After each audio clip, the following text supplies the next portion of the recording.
नमस्कार। आप सभी लोगों का मैं स्वागत करता हूं अपने YouTube चैनल अब तो पढ़ो पर। तो आज हम लोग सर्वनाम के बारे में देखने वाले हैं। तो आइए देखते हैं कि इस वीडियो में आपको सर्वनाम की सारी जानकारी प्राप्त होगी बहुत आसान तरीके से। तो इस वीडियो को पूरे अंत तक देखें। सबसे पहले देख लीजिए कि जैसे सर्वनाम लिखा हुआ है तो सर्वनाम का अर्थ क्या होता है।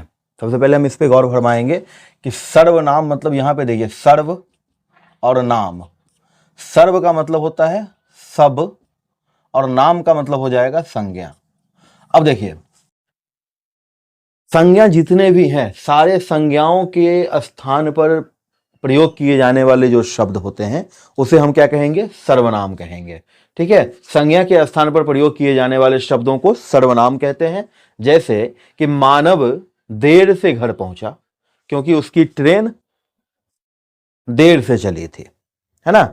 मानव घर देर से पहुंचा क्योंकि उसकी ट्रेन देर से चली थी। अब आप देख सकते हैं कि मानव देर से पहुंचा तो मानव यहां पे संज्ञा है और उसकी ट्रेन देर से चली थी मतलब किसकी, तो मानव की।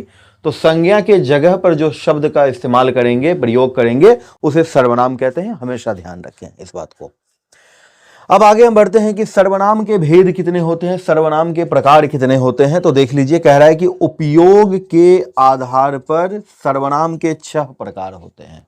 उपयोग के आधार पर सर्वनाम के 6 प्रकार होते हैं।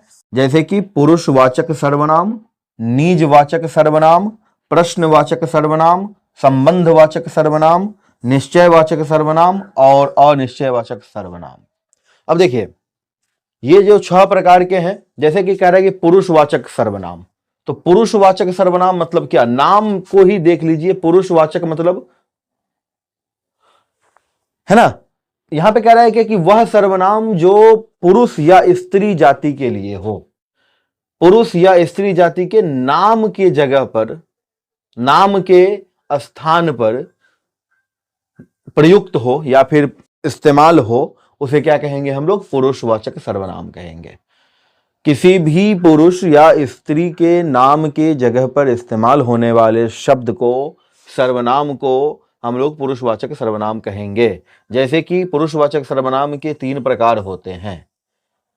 अब जैसे मान लीजिए कि यहीं पे आप देख सकते हैं कि मानव की जगह पर इस्तेमाल होने वाले सर्वनाम क्या है।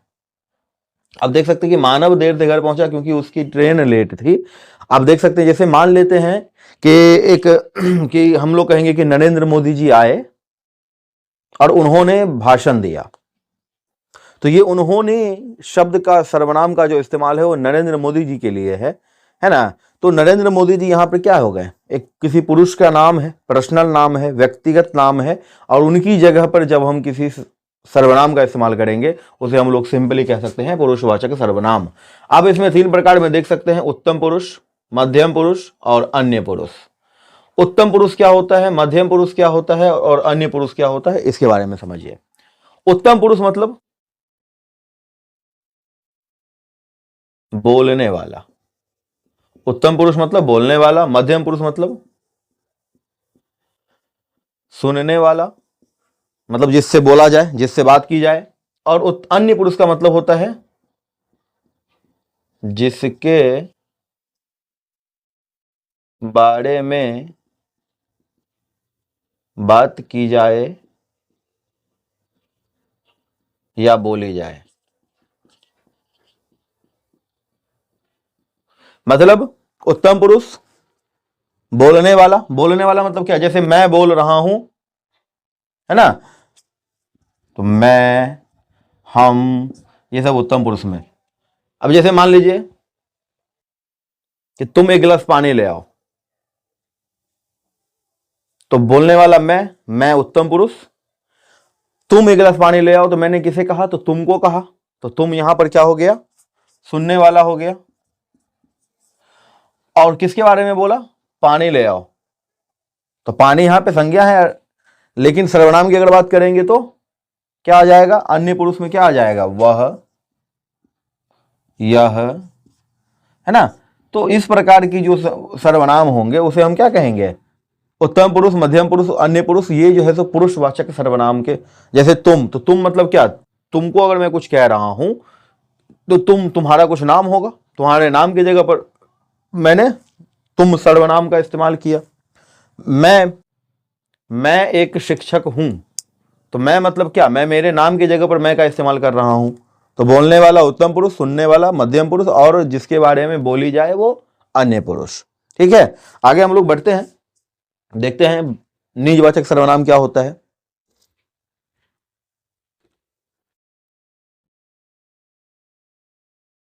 हाँ, तो जैसे हम लोग देख चुके हैं कि पुरुषवाचक सर्वनाम किसे कहते हैं, है ना, कि किसी भी स्त्री जाति के नाम पर या फिर पुरुष जाति के नाम पर, मतलब किसी स्त्री या पुरुष के नाम की जगह पर जिस शब्द का, संज्ञा शब्द का इस्तेमाल करेंगे उसे पुरुषवाचक कहेंगे, है ना, जिसमें कि होता है उत्तम पुरुष, मध्यम पुरुष और अन्य पुरुष। बोलने वाला उत्तम पुरुष, ठीक है, जो सुन रहा है या फिर जिसे हम कह रहे हैं वो हो जाएगा मध्यम पुरुष, और जिसके बारे में बात की जा रही है वो हो जाएगा अन्य पुरुष। ठीक है, आगे हम सर्वनाम के दूसरे प्रकार की ओर अगर बढ़ें तो हम लोग देख सकते हैं कि कह रहा है कि निजवाचक सर्वनाम। अब निजवाचक का अर्थ क्या होता है, निज का मतलब क्या होता है, निजी का मतलब क्या होता है, पर्सनल, अपना। ठीक है, जैसे मान लीजिए निजी मतलब क्या होता है, जो अपने आप को संबोधित करता हो। जैसे कह रहा है कि जिस शब्दों का प्रयोग वक्ता खुद के लिए करता है, जिस शब्दों का प्रयोग वक्ता खुद के लिए करता है उसे निजवाचक सर्वनाम कहते हैं। खुद के लिए कैसे करेगा, तो मान लीजिए कि जैसे एग्जाम्पल देख सकते हैं कि मैं अपने आप ही आया हूं, तो ये अपने आप क्या है, निजवाचक सर्वनाम है। मैं खुद आया हूं, मैं अपने आप आया हूं, तो इस तरह के जो मतलब कि प्रथम पुरुष हो, द्वितीय पुरुष हो या फिर तृतीय पुरुष हो, तीनों रूप में अपने आप का अर्थ रखता हो, निजत्व का अर्थ रखता हो, निजी का अर्थ रखता हो, खुद का, स्वयं का अर्थ रखता हो, उसे हम लोग निजवाचक कहेंगे। आप भला तो जग भला, ध्यान रखेंगे यहां पे है आप भला तो जग भला। अब यहां पे आप भला का मतलब आप नहीं है, यहां पे जो आप आपको दिख रहा है ये पुरुषवाचक नहीं है, ये क्या है, निजवाचक है। आप मतलब क्या, मतलब कि खुद अगर हम भला रहेंगे, खुद अगर हम भले रहेंगे तो सामने वाला भी सब क्या होगा, पूरा जग भला रहेगा। मतलब मैं अच्छा तो सब अच्छा, बुरा जो देखन मैं चला, बुरा न मिलिया कोई, जो दिल झांका आपने मुझसे बुरा ना कोई। तो जो दिल झांका आपने मतलब क्या, स्वयं के हृदय में, जब मैं स्वयं के गिरेवान में झांकता हूं तो मुझसे बुरा कोई नहीं है, इसका यही अर्थ हुआ ना। तो यहां पर भी जो ये आप है इसका क्या मतलब हुआ कि आप भला तो जग भला, मतलब कि खुद भला तो सब भला। यहां पे ये आप पुरुषवाचक नहीं है। एक चीज और ध्यान रखेंगे, पुरुषवाचक सर्वनाम और ये जो अपना क्या है निजवाचक, तो पुरुषवाचक सर्वनाम और निजवाचक सर्वनाम में बस यही अंतर है कि जब पुरुषवाचक सर्वनाम जब निजवाचक सर्वनाम के रूप में यूज होगा तो वो अपने आप का अर्थ रखेगा। ठीक है, जैसे आप भला तो जग भला में यहां पे जो आप का इस्तेमाल किया गया है वो किसी और के लिए नहीं किया गया है, किसी मध्यम पुरुष के लिए नहीं किया गया है। ठीक है, ये किसके लिए किया गया है, तो खुद के लिए किया गया है। तो निजवाचक का अर्थ यह है कि प्रथम पुरुष हो, द्वितीय पुरुष हो या फिर तृतीय पुरुष हो, मतलब कि उत्तम पुरुष हो, मध्यम पुरुष हो या अन्य पुरुष हो, सभी पुरुष में, सभी प्रकार में अपने आप का निजत्व का अर्थ रखता हो। क्लियर। दूसरे नंबर पे आते हैं, तीसरे नंबर पे आते हैं, यहां कह रहा है कि प्रश्नवाचक सर्वनाम। सिंपल, प्रश्नवाचक सर्वनाम मतलब क्या, ऐसा सर्वनाम जो प्रश्न को पूछने के लिए आता हो।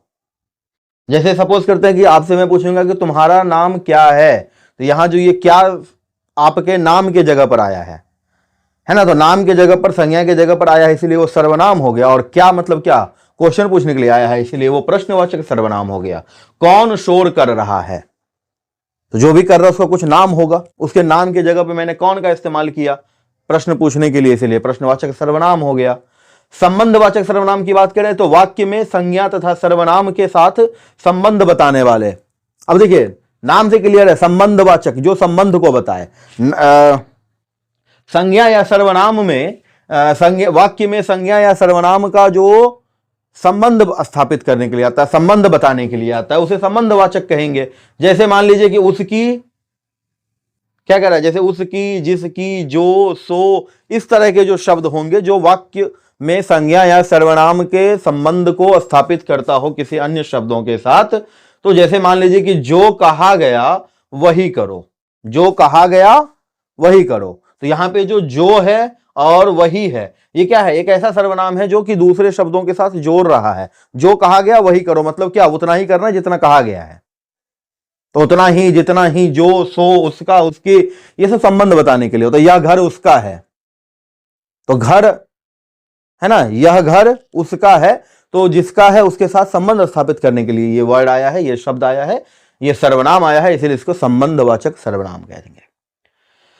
फिफ्थ नंबर में कह रहा है कि निश्चयवाचक सर्वनाम, जिस सर्वनाम शब्दों से किसी निश्चय वस्तु, किसी निश्चित वस्तु का बोध होता हो, चाहे वो वस्तु हमारे पास में हो या दूर में हो, है ना। ऐसा वस्तु जो हमारे पास हो या हमारे से दूर हो, लेकिन वो क्या हो? तो निश्चित हो, वो फिक्स हो, हम जिससे कह रहे हैं उसको पता हो उसके बारे में, तो उसे कहेंगे निश्चयवाचक सर्वनाम। जिससे हम उसके बारे में कह रहे हैं, अगर उसे उस वस्तु के बारे में पता है और तब जो हम सर्वनाम का इस्तेमाल करते हैं उस वस्तु के लिए, वो क्या हो जाएगा? निश्चयवाचक हो जाएगा। और जब वो वस्तु नहीं पता हो, जब मैं बोल रहा हूं तो उस वस्तु के बारे में नहीं पता हो, क्लियर नहीं हो, फिक्स नहीं हो, उसे अनिश्चयवाचक कहेंगे। जैसे मान लीजिए कि वे अच्छे लोग नहीं हैं, तो मैं जिससे कह रहा हूं वे अच्छे लोग नहीं हैं, उन लोगों के बारे में जिससे कह रहा हूं वो भी जान रहे हैं, है ना। वे अच्छे लोग नहीं हैं, अगर सपोज कि आपसे मैं किसी और से कह रहा हूं कि वे अच्छे लोग नहीं हैं, तो आप लोगों को क्या लग रहा होगा कि वे कौन लोग हैं? आप लोगों को नहीं पता है, लेकिन जिससे मैं कह रहा हूं अगर उसे पता है तो वो निश्चयवाचक। और अनिश्चयवाचक में क्या हो जाएगा? जैसे कि कोई आ रहा है, कोई आ रहा है, आहट आ रही है, लेकिन कौन आ रहा है वो नहीं पता ना, तो कोई आ रहा था, ये कोई क्या हो गया? अनिश्चयवाचक हो गया। ठीक है। वे अच्छे लोग नहीं हैं, यह उपयोगी साधन है, तो यह, वह, ये, वे, इस तरह के जो इस्तेमाल करेंगे उसे कहेंगे निश्चयवाचक। और जैसे कि वह कुछ लाया था, तो कुछ क्या हो गया? क्लियर नहीं है, फिक्स नहीं है, समझ गए। तो इस तरह के जो होते हैं उसे हम लोग क्या कहेंगे? अनिश्चयवाचक कहेंगे। संज्ञा के कुछ और प्रकार के बारे में देखेंगे, कुछ प्रयोग के बारे में देखेंगे। प्रकार तो हम लोग देख चुके हैं, प्रयोग के बारे में देखेंगे। तो बहुत सिंपल मैं बता दूं कि संज्ञा का जो सर्वनाम का जो उपयोग होता है वो स्त्रीलिंग हो या पुल्लिंग हो, है ना, उसके हिसाब से वो बदल जाता है। जैसे वह खा रहा है, ठीक है, अब वह खा रही है। अब यहां पे रहा है, यहां पे रही है, ये वह जो है सो किसके लिए है? तो पुरुष के लिए, मान लो राम के लिए है, और ये वह जो है सो किसके लिए है? सीता के लिए है। तो लिंग का क्या होता है? परिवर्तन हो जाता है, समझ गए। तो इस तरह से इसका उपयोग करेंगे। साथ ही साथ हम लोग देख सकते हैं कि वचन के आधार पर, है ना, कारक के आधार पर इस तरह के जो है सो इसमें क्या हो जाता है? तो वचन और कारक के आधार पर जो है सो इसका रूपांतरण होता है। किस प्रकार से? तो मान लेते हैं कि यहां पर क्या हो जाएगा? वचन या कारक के आधार पर अगर कहेंगे, जैसे मान लीजिए कि मैं अकेला अगर कुछ कह रहा हूं तो मैं, और हम सब मिलकर के कुछ कह रहे हैं तो मैं का क्या हो जाएगा? वचन बदलने पर हम हो जाएगा, है ना, तू का तुम लोग हो जाएगा। तो इस प्रकार से जो है सो वचन और कारक के आधार पर भी इसका रूपांतरण हो जाता है, ठीक है। और इस प्रकार से जैसे निजवाचक सर्वनाम है, तो इसमें जो है सो हम लोग क्या करते हैं? तो व्यक्ति चिन्ह लगा करके रा, रे, री या का, के, की, जैसे कि उसका, उसकी, तुम्हारा, तुम्हारी, हमारा, हमारा, हमारी, है ना। तो इस तरह से जो है सो सर्वनाम में इस्तेमाल किया जा सकता है। जैसे संबंधवाचक है तो संबंधवाचक में जैसे किया गया है ना, अब देख सकते हैं कि संबंधवाचक में क्या किया गया? उसकी, जिसकी, है ना। तो इस प्रकार से जो है किया जा सकता है। तो ये सर्वनाम का एक छोटा सा था, आप लोग देख लीजिए, समझ लीजिए। आई होप कि आप लोगों को सर्वनाम में कोई दिक्कत नहीं होगा। अब तो बस आज के इस वीडियो में इतना ही। आप लोगों से मैं एक रिक्वेस्ट करूंगा कि शेयर कीजिए और ज़्यादा से ज़्यादा शेयर कीजिए।